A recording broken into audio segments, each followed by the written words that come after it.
Netflix के business की मिसाल शायद आपको ढूंढने पर भी ना मिले। जिस वक्त नेटफ्लिक्स ने अपना बिजनेस शुरू किया उस वक्त उनके कॉम्पिटिटर ब्लॉकबस्टर के पास 60,000 एम्प्लॉइज और पूरी दुनिया में 9,000 से ज्यादा स्टोर्स थे। जबकि सेल्स की बात की जाए तो सालाना 600 करोड़ डॉलर्स वो कुछ ना करके भी बना लेते थे। दूसरी तरफ नेटफ्लिक्स के पास इतने पैसे भी नहीं थे कि वो अपने ऑफिस में नया सोफा खरीद कर डाल सके। इस सिचुएशन में तंग आकर नेटफ्लिक्स ने अपनी कंपनी ब्लॉकबस्टर को बेचना चाहिए, लेकिन आगे से ब्लॉकबस्टर सीईओ कह के लगा कर हंसने लगे। तारीख गवाह है कि जो ब्लॉकबस्टर पहले उनके सामने द्यो कामत पहाड़ की मानद खड़ा था, वही ब्लॉकबस्टर अपने घुटने रगड़ने पर मजबूर हो गया।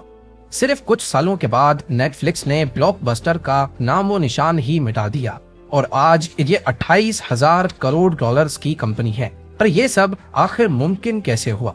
ये बात है 1997 की, जब इंटरनेट बिजनेस का रुझान बढ़ रहा था। जेफ बेजोस अमेज़न के जरिए इंटरनेट पर बुक सेल करते थे और उनको अच्छी खासी तरक्की मिल रही थी। मार्क रैंडोल्फ भी कोई इंटरनेट बिजनेस ही स्टार्ट करना चाहते थे, लेकिन मसला ये था कि कौन सा बिजनेस स्टार्ट किया जाए। कई महीनों तक मार्क जहां भी जाते अपने साथ हमेशा एक नोटबुक रखते जिसमें वो नए नए बिजनेस आइडियाज लिखते और फिर वो आइडियाज अपने दोस्त रीड हेस्टिंग्स के साथ शेयर करते। इंटरनेट पर पेट फूड से लेकर बेसबॉल बैट्स बेचने तक मार्क के पास अनगिनत आइडियाज मौजूद थे, लेकिन रीड हेस्टिंग्स को इनमें से एक भी आइडिया पसंद नहीं आया। रीड चाहते थे कि वो इंटरनेट पर कोई ऐसा बिजनेस शुरू करें जिसके लिए कस्टमर उनको एक बार ढूंढना पड़े और फिर वही कस्टमर बार बार उनको कमा कर दे। कई महीनों तक आइडियाज शेयर करने का ये सिलसिला चलता रहा, लेकिन फिर फाइनली उन दोनों को एक आइडिया समझ आ ही गया, वीडियो टेप्स, जो उस दौर में एंटरटेनमेंट का अकेला जरिया थी।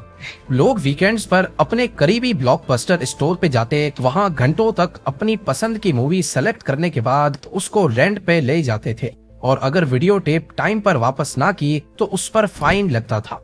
जिस वक्त उनको ये आइडिया आया उस वक्त रीड हेस्टिंग्स के ऊपर $40 का फाइन था, जो उन्होंने ब्लॉकबस्टर को वीडियो टेप लेट वापस करने की वजह से देना था। रीड का मानना था कि इस इंडस्ट्री में चेंज की बहुत सख्त जरूरत है और इंटरनेट पर मूवीज रेंट पे देने का आइडिया जरूर चलेगा।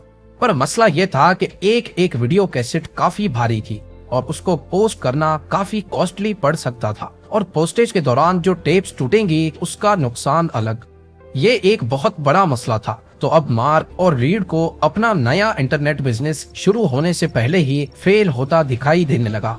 कुछ हफ्तों के बाद एक टेक मैगजीन के जरिए उनको पहली बार डीवीडी टेक्नोलॉजी का मालूम पड़ा। ये वीडियो कैसेट से काफी हल्की और सस्ती थी और उनको पोस्ट करना भी काफी सस्ता पड़ सकता था। रीड हेस्टिंग्स को ख्याल आया कि वीडियो टेप्स के बजाय मूवीज को अगर डीवीडीज में डालकर रेंट पे दिया जाए तो ये ज्यादा फायदेमंद होगा और यहीं से नेटफ्लिक्स के आइडिया की शुरुआत हुई। इनका बिजनेस मॉडल काफी सिंपल था। वो वेबसाइट पर डीवीडीज की बहुत बड़ी कलेक्शन डिस्प्ले करेंगे और जब भी कोई ऑर्डर आएगा तो कस्टमर के पास 2 दिनों में डीवीडीज उसके दरवाजे पर पहुंच जाएंगी। उसी एनवेलप में एक प्रीपेड रिटर्न एनवेलप भी रखा जाएगा जिससे कस्टमर को डीवीडी वापस पोस्ट करना भी आसान हो जाएगा।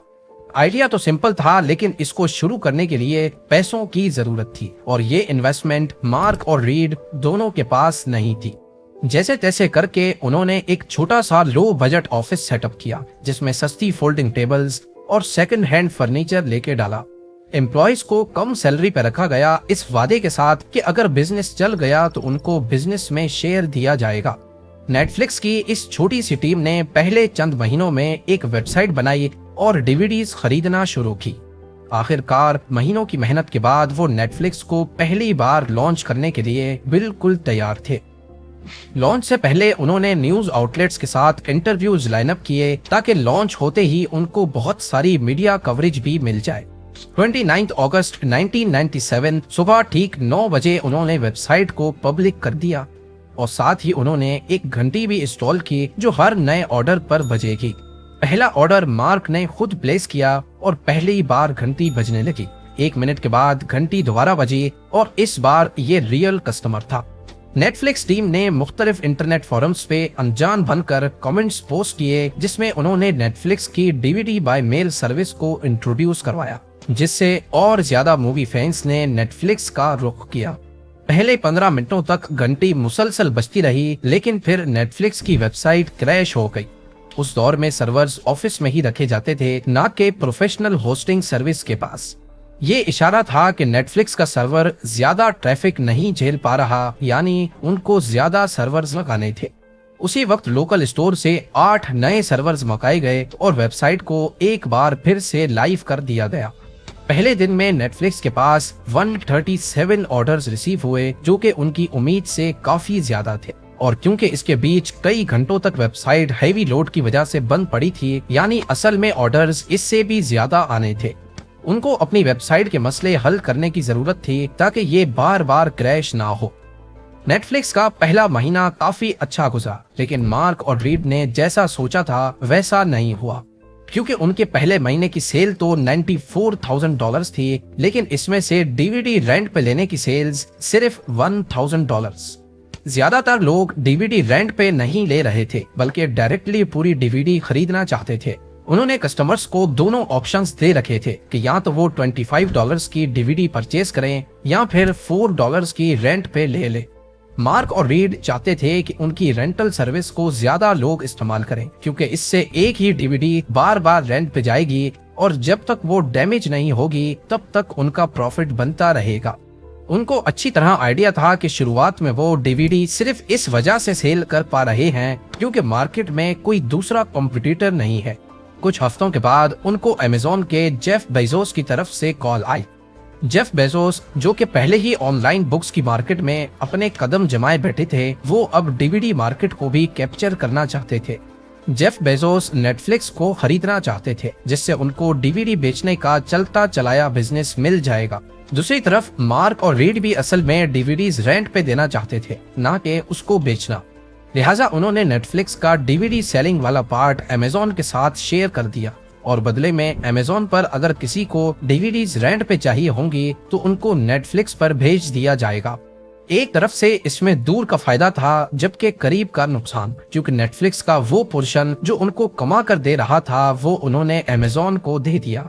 लेकिन अगर वो अमेज़न को ना भी देते तो अमेज़न खुद ही अपना नया बिजनेस खड़ा कर देता, जो कि फिर नेटफ्लिक्स के डायरेक्ट कंपटीशन में आ जाता। अब मार्क और रीड ने अपना सारा फोकस डीवीडीज को रेंट करने में लगा दिया। उन्होंने प्रमोशनल कैंपेन्स स्टार्ट की, लेकिन वो बुरी तरह से नाकाम हुई।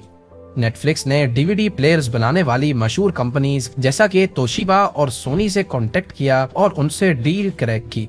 डील ये थी कि जो भी कस्टमर इनके डीवीडी प्लेयर्स खरीदेगा उनको एक नेटफ्लिक्स का कूपन कोड दिया जाएगा, जिससे वो 10 फ्री डीवीडीज रेंट पे ले सकेंगे।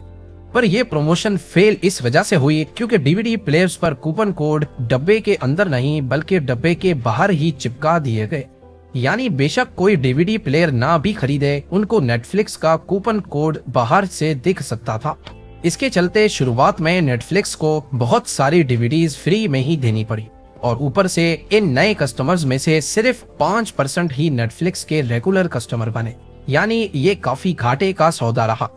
ऊपर से अमेज़न के साथ जो डील हुई थी उसमें वो डीवीडी बेचने के लिए कस्टमर्स को अमेज़न पर भेज तो रहे थे, लेकिन डीवीडी रेंट पे लेने के लिए अमेज़न की तरफ से बहुत कम कस्टमर्स नेटफ्लिक्स पे आ रहे थे।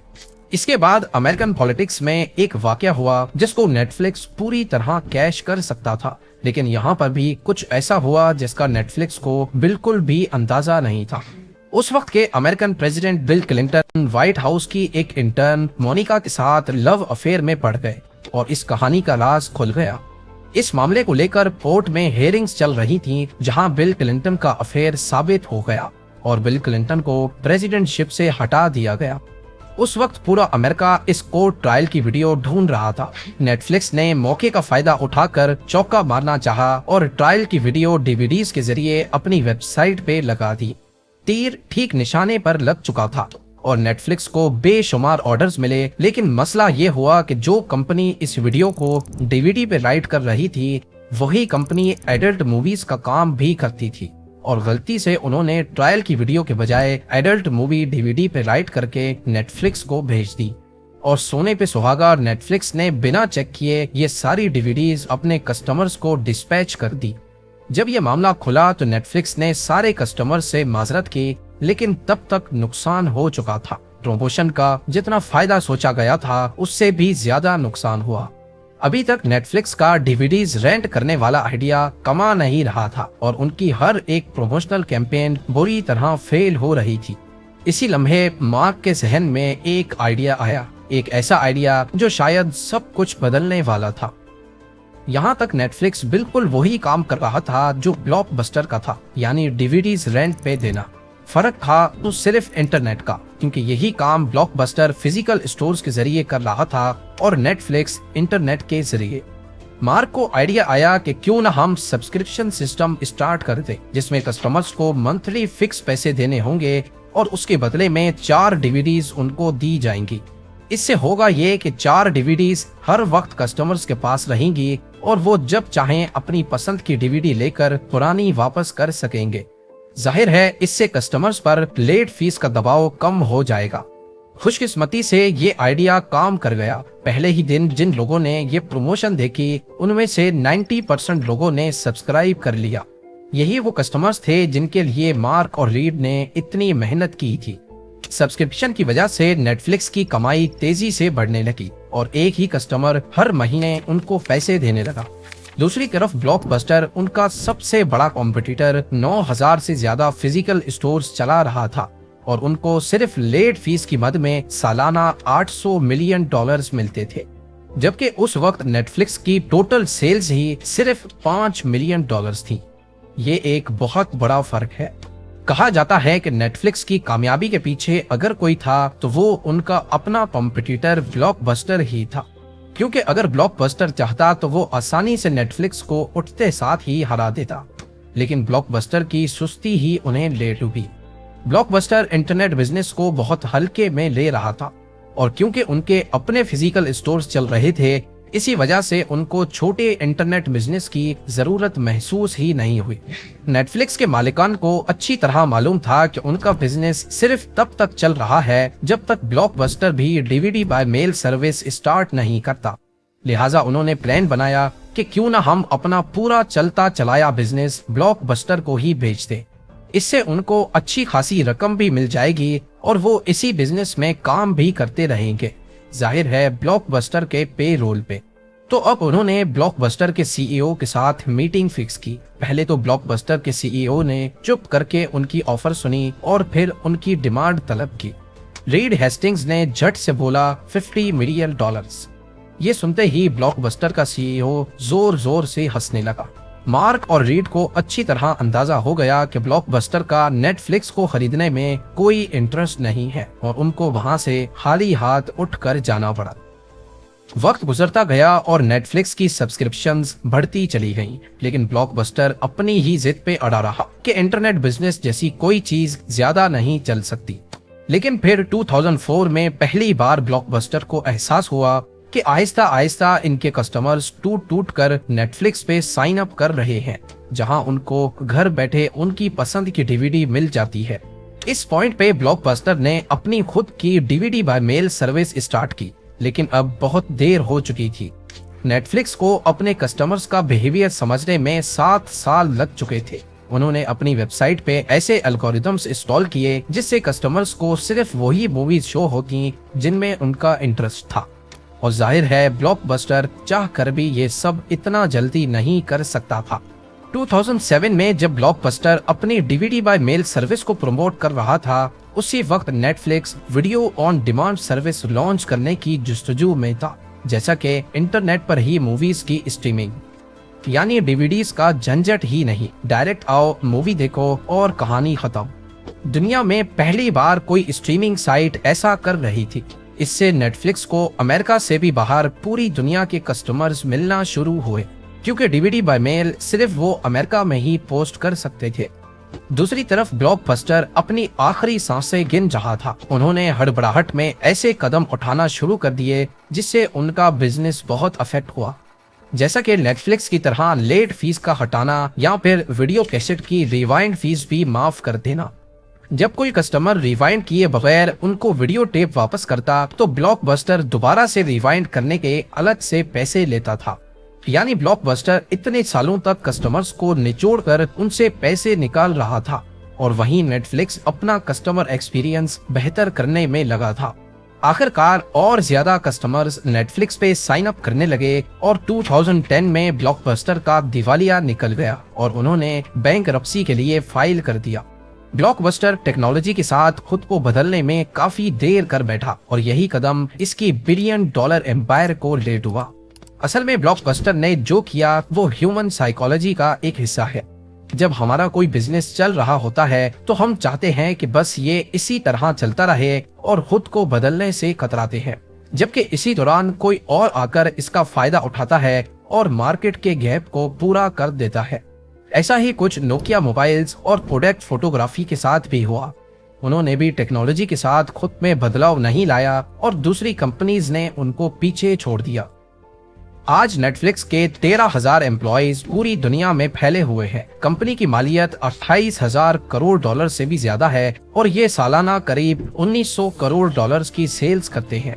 यानी जिस कीमत में पूरी नेटफ्लिक्स ब्लॉकबस्टर को ऑफर हुई थी उससे 380 टाइम्स ज्यादा सेल्स नेटफ्लिक्स ने सिर्फ पिछले साल की है। ये है ओरेगन में मौजूद ब्लॉकबस्टर का आखिरी स्टोर, जो असल में उन 9,000 स्टोर्स में से एक हुआ करता था। कंपनी ऑपरेटेड स्टोर्स तो सारे बंद हो गए, लेकिन ये आखिरी स्टोर अभी तक रेंट पे डीवीडीज देता है। आज यहाँ लोग डीवीडीज लेने कम बल्कि टूरिस्ट स्पॉट के तौर पे अपनी यादें ताज़ा करने जाते हैं।